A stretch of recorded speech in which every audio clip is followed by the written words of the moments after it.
Hello everyone, welcome back to my channel. अभी मैं एक वीडियो शूट कर रही थी करवा चौथ स्पेशल, जो कि मैं अपने सेकंड चैनल पे लाइव की हूँ। अगर आपने मेरे सेकंड चैनल को नहीं देखा है तो लिंक मैं दे दूँगी डिस्क्रिप्शन बॉक्स में, चेक कर लेना, जाके देखिएगा। वहाँ पे मैंने कुछ शॉपिंग दिखाई है आपको। करवा चौथ पे आप किस तरीके के कपड़े पहन सकते हो। बहुत सारे लोग सूट पहनना पसंद करते हैं, बहुत सारे लोग साड़ी, बहुत सारे लोग लहंगा। मैं साड़ी और लहंगा इन दो को चूज़ करती हूँ। बाकी का बहुत सारे लोग तो गाउन भी पहनते हैं, सूट भी पहनते हैं। बट मुझे अभी तो मैंने कभी भी किसी भी करवा चौथ पे मतलब अपने सूट नहीं पहना है या फिर गाउन वगैरह नहीं पहना है, मतलब यही पहना है, साड़ी या लहंगा। और मुझे दोनों ही अच्छे लगते हैं, तो मैंने वो सारी चीज़ें दिखाई हैं आपको। तो आप चाहते हैं अगर तो वहाँ पे जाके देख सकते हो। बाकी का ये सब मैं तय लगा के रख रही हूँ, और उसमें मैंने साथ ही साथ ब्लाउज भी दिखाए हैं और साथ ही साथ में चूड़ा भी दिखाया है। और मैं जो पहनने वाली हूँ करवा चौथ पे वो भी मैंने दिखाया है। और इससे पहले जो वीडियो इसी चैनल पे आया हुआ था करवा चौथ पे मैं क्या पहनूंगी, वो तो मैं दिखा ही चुकी हूँ। तो वो तो आपने देखा ही होगा, नहीं देखा है तो जाके मेरा पिछला वीडियो भी देख लेना। तो अभी मैं ये सब तय लगा के रख रही हूँ। काम अभी घर का पड़ा हुआ है, मुझे अभी दक्ष को नहलाना है, अभी घूम रहा है इधर उधर ये। तो खाना वगैरह तो बन ही चुका था और खा भी लिया है। बस बर्तन पड़े हैं, वो लास्ट में बस वही धुलने रह गए हैं, वो धुलूंगी। क्योंकि मैं ऐसे छोड़ के नहीं बैठती हूँ, मुझे नहीं अच्छा लगता है। किचन को थोड़ा सा साफ आप कर दो ना, तो शाम को जब चाय वगैरह बनाओ ना, तो मन भी ठीक रहता है और काम करने में मन लगता भी है। दिवाली की सफाई हुई आपकी कि नहीं, कर रहे हो बताना, क्योंकि मैं तो साफ करती रहती हूँ तो इतना ज़्यादा मुझे गंदा वगैरह दिख नहीं रहा है। और कबर्ड वगैरह भी मैं अक्सर, मतलब ये जो अलमारी है मेरी, लोहे की अलमारी है, इसको भी मैं साफ़ ही करती रहती हूँ, बीच बीच में ऑर्गेनाइज करती रहती हूँ। और मैंने इस बार ना अपने सारे कपड़े ऑर्गेनाइजर में करके रख लिए हैं, क्योंकि जब शिफ्ट करना होगा ना तो ये सब फैले हुए कपड़े रखने ही पड़ेंगे उठाकर, इसलिए मैंने पहले से सारे ऑर्गेनाइजर में करके रख लिए हैं। उससे क्या होगा, शिफ्टिंग में आराम रहेगा। तो शिफ्टिंग की भी तैयारी बस धीरे धीरे हो ही रही है, क्योंकि दिवाली के बाद फिर पैकिंग ही करनी है धीरे धीरे करके, क्योंकि दिवाली नहीं जा रहे हैं हम लोग, अभी बना ही नहीं है, कैसे जाएंगे वहाँ पर। उसके बाद ही दिवाली तक, जब उसके बाद बन जाएगा फिर जाएंगे, तो उसकी सब पैकिंग वगैरह मैं करूँगी। तो वो सब है। और और क्या, सब ठीक ही है। बाकी का बहुत सारी यादें जुड़ी है इस घर से, मतलब बहुत सारी चीज़। मतलब जब मैं इस घर में जिस दिन प्रवेश की हूँ, मतलब इस घर में जब शिफ्ट की थी मैं, तो शिफ्टिंग में मैं बहुत थकान सा फील कर रही थी। मतलब मुझे ऐसा लग रहा था कि मुझे चक्कर आ रहे हैं और वो मिक्सी आ रही है, और बीपी लो हो रहा था मेरा, कमज़ोरी बहुत लग रही थी। तो मैं इनसे बोल रही थी कि कुछ दिक्कत हो रही है मुझे। और अगर आप, मैं बताऊँ कि मुझे ये पता क्यों नहीं चला कि मैं प्रेग्नेंट हूँ, वो इसलिए नहीं पता चला था क्योंकि मैं 1 महीने पहले मुझे लगा था कि हाँ मैं प्रेग्नेंट हूँ, और मैंने किट्स में चेक किया था तो उसमें दिखा रहा था कि मैं प्रेग्नेंट नहीं हूँ। तो पीरियड मिस हुआ था, तो मैं सोचा पीरियड जब मिस है तो फिर मैं प्रेग्नेंट क्यों नहीं हूँ। तो इसलिए फिर मैंने किट मंगाई, किट से चेक किया, उसमें भी नहीं निकला। फिर काफ़ी टाइम हो गया, 1 मंथ हो गया, फिर मैंने सोचा कि यार अब तो ज़्यादा दिक्कत हो रही है, और अब तो मुझे शिफ्टिंग में बहुत प्रॉब्लम हुई, तो मुझे लगा थकान की वजह से हो सकता है मिस हो गया हो पीरियड वगैरह, और थकान बहुत हो जाती है शिफ्टिंग में। तो फिर डॉक्टर को दिखाने गए, लेडी डॉक्टर को। तो उन्होंने कहा कि अ, उससे पहले भी मैंने एक अल्ट्रासाउंड भी करा चुकी थी, ऐसा नहीं है कि नहीं। मैंने 1 महीने का अल्ट्रासाउंड भी कराया था, यहाँ तक कि अल्ट्रासाउंड में भी नहीं निकला था कि हाँ मैं प्रेग्नेंट हूँ। तो फिर मैं फिर 1.5 महीने बाद, मतलब फिर मैं गई डॉक्टर के पास, जब यहाँ पे आ गई थी सामान वामान रख के, थकान सी लग रही थी। तो उन्होंने बोला कि चलो एक काम करते, चेक करा लो, अल्ट्रासाउंड करा लो। तो उन्होंने अपनी जब किट दी थी चेक कराने के लिए, तो उसमें मैं प्रेग्नेंट थी। तो फिर उन्होंने बोला अल्ट्रासाउंड करा लो, तो मैंने बोला अल्ट्रासाउंड अभी तो मैंने कराया था, मुश्किल से 15-20 दिन हुए हैं, मैं बाद में भी करा लूँगी। तो फिर बाद में कराया, तब जाके मुझे पता चला। यही सेम आद्या के साथ में हुआ था। एक्चुअली क्या है, मुझे जब मैं फर्स्ट टाइम कंसीव किया था तो मैं प्रेग्नेंट हो चुकी थी, और उसके बाद मुझे 2 महीने तक पता नहीं चला था। यहाँ तक कि डॉक्टर भी नहीं बता पाए थे, अल्ट्रासाउंड मशीन तक नहीं बता पाई थी। कारण क्या था, मुझे सिस्ट थी, पेट में सी सिस्ट होती है जब आप प्रेग्नेंट होते हो और कंसीव करते हो। तो जो होता है वो तिनका जैसा ही होता है, तो उसमें आप अंदाज़ा नहीं लगा पाओगे, मशीन भी धोखा खा जाती है। तो सिस्ट थी या बेबी था, कुछ समझ में नहीं आ रहा था। तो डॉक्टर ने वह उसी तरीके की दवाइयाँ दी थी, उसी तरीके का इलाज किया था मेरा, कि सिस्ट ख़त्म हो जाए और बेबी अगर हो तो सही रहे। तो फिर मुझे एक अल्ट्रासाउंड बताया था कराने के लिए मुझे उस टाइम, कितने महीने बाद, 2 या ढाई महीने बाद मुझे एक अल्ट्रासाउंड बताया था। आईफा अल्ट्रासाउंड, ईफा ऐसे कुछ नाम था। वो मुझे कराना था, वो मतलब जालौन में नहीं था, और इसीलिए फिर मुझे कानपुर में अपने मायके में ही थी, और जब मुझे ये लेने आए थे तब मैं गई थी अल्ट्रासाउंड कराने के लिए। उस टाइम में मेरी सिचुएशन कुछ ऐसी ही थी। ऐसे क्या थी कि उस टाइम सारा दिन मैं पड़ी रहती थी, और जब आप कंसीव करते हो उस टाइम थोड़ा लेजी फील करते हो कुछ टाइम, फिर उसके बाद बहुत अच्छा लगता है, चेहरे पे ग्लो आता है। लेकिन उससे पहले बहुत लो फील करते हो, ऐसा लगता है कहीं जाने का मन नहीं, बस पड़े रहो, खा लो, सो जाओ, आलस ऐसा रहता है। तो वो सारी चीज़ें मेरे साथ हो रही थी, बट यही नहीं था पता कि हाँ मैं प्रेग्नेंट हूँ। लेकिन पता है एक दिन क्या हुआ, जैसे कि मेरी दादी थी वैसे ही एक और पास में एक दादी और रहती थी, वो आई हुई थी। तो उन्होंने मुझे देखा, और उन्होंने देख के बताया, बेटी आप प्रेग्नेंट हो क्या, ऐसे बोली। तो मैंने कहा नहीं अम्मा, ऐसा नहीं है। तो मैं अपनी दादी को अम्मा ही बुलाती थी। तो उन्होंने बोला मुझे लग रहा है। तो मतलब पुराने बुजुर्ग शक्ल देखकर या ग्लो देखकर या मुरझाया हुआ चेहरा देखकर, मतलब पता नहीं किस तरीके से आइडियाज़ लगा लेते हैं। तो मैंने बोला ऐसा कुछ नहीं है। फिर जब ये लेने आए तो महीने बाद, तब मैं दिखाने गई कानपुर में, और ईफा अल्ट्रासाउंड, आईफा अल्ट्रासाउंड क्या था वो कराया। तो उसमें पता चला कि मैं प्रेग्नेंट हूँ। तो करीबन 2 महीने, ढाई महीने का प्रेगनेंसी हो चुकी थी, तब मुझे ये पता चला। तब मैंने वो खुशियाँ मनाई। तब मेरी मम्मी बहुत दुखी हुई थी, क्योंकि मेरी मम्मी ये कह रही थी कि इतने दिन तक तो रही, तो पता ही नहीं था कि प्रेग्नेंट है। और हाँ, सेवा तो बहुत की थी, खिलाती पिलाती रहती, क्योंकि सारा दिन मैं पड़ी रहती थी आलस में।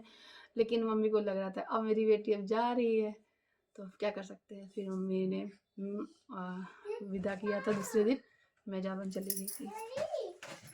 तो यही है। और मुझे आज भी कमेंट आते हैं कि दीदी अपनी प्रेगनेंसी स्टोरी शेयर करो, और भी बहुत कुछ शेयर करो। मैंने एक बार एक वीडियो में शेयर किया हुआ है, और देखती हूँ फ्री होकर, फुर्सत पाकर सारी चीज़ें फिर से याद करके आप लोगों को सब कुछ फिर से सुनाऊंगी। क्योंकि जो लोग नए जुड़े हैं, बहुत पहले मैंने अपनी स्टोरी डाली थी, तो बहुत सारे लोग नए जुड़े हैं, तो वो लोग भी जानना चाहते हैं, तो बताऊंगी मैं। और थोड़ी अलग ही चीज़ हुई थी मेरे साथ में। मतलब मैं किसी को जब बताती हूँ तो मतलब इतनी आसानी से कोई विश्वास नहीं करता है। वो होता क्या है कि जब आप प्रेग्नेंट होते हो तो आप कंसीव करते हो तो आपका पीरियड मिस हो जाता है।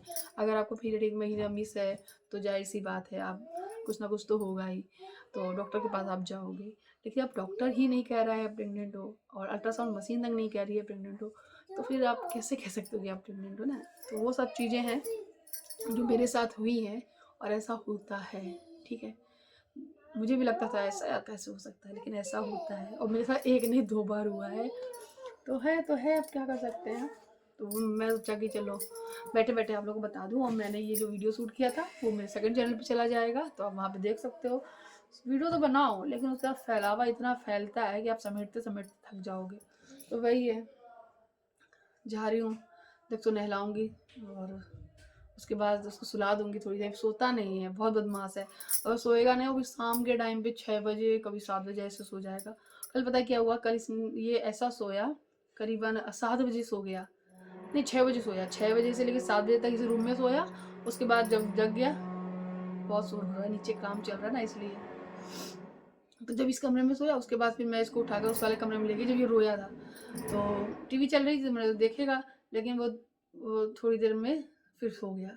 फिर खाने के टाइम पे उठाया 8 साढ़े 8 बजे, तो वो उठा ही नहीं, मतलब खाना नहीं खाया। अभी जब सो के उठा था सुबह, तो बोल रहा था मुझे भूख लगी है। तो मैंने इसे ब्रश कराकर इसको मैंने एक कचौड़ी बना दी थी। सुबह आलू रखा हुआ था, और मैंने उस आटा भी लगा हुआ रखा था, इनका टिफिन लगाया था ना हस्बैंड जी का और आद्या का। तो फिर मैंने दक्ष के लिए भी बना दी कचौड़ी, तो उसने वही खा लिया है सॉस के साथ में। तो अभी थोड़ा फ्री है, अपना खेलता रहता है अकेले, आध्या को बहुत मिस करता रहता है। अच्छा एक चीज़ और है, जब जब आध्या का जन्म हुआ था तो आध्या को लोग साथ खेलने के लिए उसके साथ में कोई नहीं था। मतलब यहाँ पे आसपास के बच्चे हैं, चले जा, मतलब जो पुराने वाले घर में रहती थी तो वहाँ के बच्चे आ जाते थे, लेकिन इतना मैं नहीं रखती थी कि हाँ बाहर चले जाओ। छोटा बच्चा है, जाना पड़ता तो साथ ही लेके जाना पड़ता। 6 महीने की लेकर आई थी मैं यहाँ पर उसको, आद्या को। तो घर पे वो मेरे साथ ही रहती थी, तो जैसा भी है वो मेरे साथ ही खेलती थी। तो उसने खाना भी लेट खाना सीखा। बच्चा ना फैमिली के साथ में और बच्चे के साथ में जल्दी खाना सीख जाता है, क्योंकि घर में जो परिवार में दादा दादी होते हैं, चाचा चाची होते हैं, या फिर ताऊ होते हैं और बुआ वगैरह सब होते हैं, तो उनके साथ में क्या होता है कि थोड़ा उन्होंने खिला दिया, थोड़ा उन्होंने खिला दिया, तो बच्चे जल्दी जल्दी खाना सीख जाते हैं। लेकिन जब आप इस तरीके से रहते हो ना, अलग एकदम फैमिली से, तो बच्चों को संभालने में भी ज़्यादा समय देना पड़ता है और उनको खिलाने में बहुत दिक्कत होती है। लेकिन जैसे ही आप सेकंड बेबी कर लोगे ना, तो ये सारी चीज़ें ना तो ख़त्म ही हो गई। मेरा पर्सनल एक्सपीरियंस है। सच में दक्ष को लेकर मुझे मतलब ऐसा लग रहा है कि मुझे कुछ करना ही नहीं पड़ा। दक्ष ने खुद से खाना भी सीख लिया। एक थाली में आध्या की लगाती हूँ तो स्पेशली अपने लिए एक थाली लगवाता है। ठीक है, दक्ष ने कब जल्दी से मदर फीड भी छोड़ दिया। लोग कहते हैं ना, मदर अभी भी फीड कराती हो, अभी भी फीड कराती हो, छुड़वाओ, ये लगाओ, वो करो, मिर्ची लगा दो, उसे डांटो, उसको ऐसा करो, नीम लगा लो। तो मैंने ऐसा कुछ नहीं किया। हाँ, एक बार कोशिश की थी तो उसको कोई फ़र्क नहीं पड़ा। वो जाकर लेके आया पानी और धुल दिया और धुल के फिर से पी लिया उसने दूध। तो मतलब वो ऐसा है दक्ष मेरा। ठीक है, एक कपड़े से रगड़ के पोंछ दिया तब भी, थोड़ा कड़वा भी लगा तब भी वो उसने पी लिया। तो मेरी ये ट्रिक ना काम ही नहीं आई। फिर मैंने समय पे छोड़ दिया और एक समय ऐसा आया, मैं सिर्फ़ उससे इतना कहती थी, अपने आप को देखो कितने बड़े हो गए हो, पैर देखो तुम्हारे कितने बड़े हो गए। जय जय भगवान। तो इतने बड़े हो गए तुम्हारे पैर वगैरह, तुम इतने बड़े हो गए हो, अभी तुम दूध पीते हो। पता नहीं कि थोड़े दिन बाद वो खुद ही कहने लगा नहीं पीना है। उसने मतलब आज ऐसा है कि वो छोड़ ही चुका है बिल्कुल। तो ऐसा होता है, मेरे साथ ऐसा हुआ है। मैं मतलब किसी और को देख के नहीं कह सकती हूँ कि नहीं मिर्ची लगा लो, ये क्या बोलते हैं उसको, नीम की पत्ती घिस के लगा लो, कोई लोग नेल पेंट लगा लो, ये कर लो, वो कर लो, करते होंगे और हो सकता है ये काम करता भी होगा। मैंने भी ट्राई किया था बट मेरे लिए काम नहीं किया। लेकिन हाँ, मेरी ये ट्रिक तो बहुत काम आ गई, तो वो मान गया। आज वो अपना गिलास से भी दूध पी लेता है, बोतल से भी पीता है, लेकिन मुझे नहीं परेशान करता है। रात की नींद भी सुकून से मैं लेती हूँ। ये सारी चीज़ें हुई हैं। बाकी का आध्या के टाइम पे बहुत मुश्किल था। और आध्या के बाद को छोड़कर जब मैं डिलीवरी के लिए गई थी दक्ष को लेकर, दक्ष से लिए हॉस्पिटल, तो मैं बहुत रो रही थी। इसलिए नहीं रो रही थी कि मुझे तकलीफ़ होगी, मैं इसलिए रो रही थी कि अगर कुछ हुआ या ज़्यादा दिन रुकना पड़ा हॉस्पिटल में, मेरी आध्या कैसे रहेगी अकेले, क्योंकि वो यहाँ पे मेरे साथ ही रहती थी और वो इतना किसी के पास रही नहीं है। इसलिए फिर मैं जो हॉस्पिटल गई और उसके बाद फिर आध्या जो है वहीं घर पे थी। मेरा दक्ष जो है वो सरकारी अस्पताल में पैदा हुआ था कोरोना टाइम पे, क्योंकि मेरे पास कोई ऑप्शन नहीं था सरकारी अस्पताल के अलावा। और मैं जब सरकारी अस्पताल में गई और जैसे ही पहुंची तुरंत वैसे ही 10 मिनट में डिलीवरी हो गई। और मैं मुश्किल से 2 3 घंटा ही रुकी होंगी हॉस्पिटल में। 8 बजे गई और 11 बजे घर आ गई थी रात को बेबी लेकर। और बेबी तो छोड़ो, दक्ष को तो छोड़ो, खुशी तो थी यहाँ दक्ष हुआ है, सब कुछ अच्छा, वो तो था ही मेरे पास। लेकिन मैं रो रही थी आध्या के लिए, मेरी आध्या कहाँ है। तो बस वही होता है, पहला बच्चा होता है तब वो डर अलग होता है, और जब दूसरा बच्चा होता है तो वो डर अलग होता है। वो डर ये होता है कि हाँ, मेरा पहला वाला बच्चा अभी दूर रहेगा और कुछ हुआ, कुछ दिक्कत हुई तो मैं पहले वाले बच्चे को मिस कर रही होती हूँ। अच्छा, जो मॉम है, जो मम्मियाँ हैं और जब दूसरी डिलीवरी कराने जाती, क्या ऐसी फीलिंग्स आप लोगों के लिए अंदर आई है कि नहीं, मुझे ज़रूर बताना। आज पता नहीं क्यों मन किया आप लोगों से बैठ के बातें करने का बहुत सारी। अगर आप लोगों को मेरा ये चिट चैट वाला वीडियो अच्छा लगा हो तो बताना, ऐसे और वीडियोज़ मैं लाऊँगी। अपनी और भी अच्छी सी सारी चीज़ें, यादें हैं वो यूट्यूब पे ताज़ा करूँगी और याद करके आप लोगों के साथ शेयर करूँगी। और इन फ्यूचर मुझे भी एज ए मेमोरी वो रिकॉर्ड हो जाएंगी। तो मुझे बताना कि आपको लोगों को मुझसे इस तरीके की चैटिंग करके, मतलब चिट चैट करके, चैटिंग क्या होती है, चिट चैट करके अच्छा लगा कि नहीं। चलिए, साथ ही साथ ये वाला भी वीडियो मैंने शूट कर लिया। चलिए, अब मिलते हैं नेक्स्ट वीडियो में। कोई सवाल हो, कोई चीज़ पूछनी हो तो मुझे कमेंट करना, मैं बताऊंगी कमेंट में, नहीं तो मैं वीडियोस बनाऊंगी आप लोगों के लिए।